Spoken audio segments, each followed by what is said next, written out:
A brand new Ripper37 here. It's a 7-degree blade, and I marked them raker inside, outside, so on.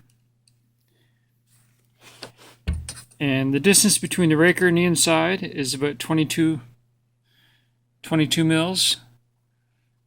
The distance from the inside to the outside is 22.5 mils.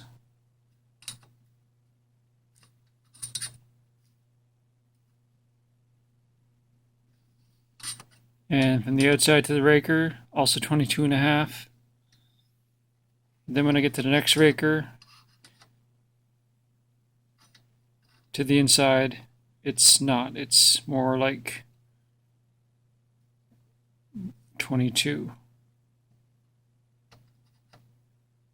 So that's why the raker tooth is hitting heavy. It's not lined up quite right.